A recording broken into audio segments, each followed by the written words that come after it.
America, Iran, Israel युद्धामुळे जे आहे ते अनेक उद्योगधंद्यांना जे आहे तो या युद्धाचा फटका बसल्याचं चित्र पाहायला मिळतं आहे। आपण सध्या करमाळा तालुक्यातील केम या ठिकाणी जे आहे ते कुंकवाची निर्मिती केली जाते। या ठिकाणी कुंकू असेल, भंडारा असेल, असे विविध प्रकारचे जे आहेत ते या ठिकाणी निर्मिती केली जाते। या युद्धाचा काहीसा परिणाम देखील या उद्योगधंद्यावर देखील पडलेला आहे। सध्या आपण पाहू शकतो की या ठिकाणी जे आहे ते या कुंकवाची निर्मिती केली जाते।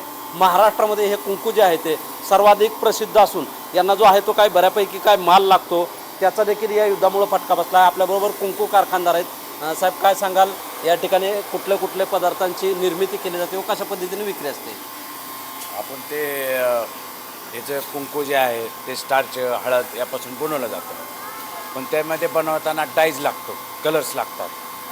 ते कलरचं काय जे रॉ मटेरियल आहे ते काय फॉरेनमधून येतं, म्हणजे डाईजवाला ते डाईजचं जे आहे त्यांचं रॉ मटेरियल वाढलं, काही कलर शॉर्टेज झालेले आहेत, त्याच्यामुळे पुढच्या प्रोडक्शनवरती परिणाम झाला। काय काय कच्चा माल जो आहे डाईजचा, कलरचा लागणारा कुंकू बनवण्यासाठी, तो रॉ मटेरियल परदेशातून आल्यानंतर पुढं डाईज होतं, पण डाईजचं शॉर्टेज झालेलं आहे त्याच्यामुळे, आणि त्याचे रेट पण वाढलेत।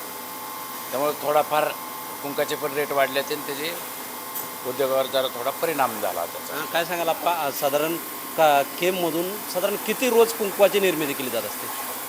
आता सध्या कुंकवाची निर्मिती 70 ते 80 टन रोज होते तयारी, पण आता सध्या जवळजवळ 50-55 टन एवढंच उत्पादन होत आहे, कारण त्याचा डाईजचा जरा शॉर्टेज झाल्यामुळं परिणाम झालेला आहे। या युद्धामुळं आपल्या देखील धंद्याला फटका बसला। हां, कच्चा माल मिळायला प्रॉब्लेम यायला लागला आहे थोडा।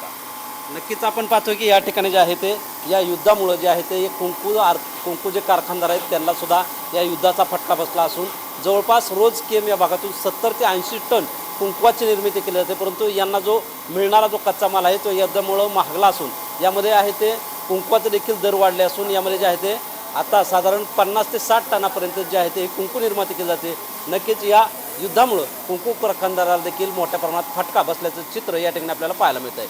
शीतल कुमार मोठे, TV9 मराठी, करमाळा, सोलापूर।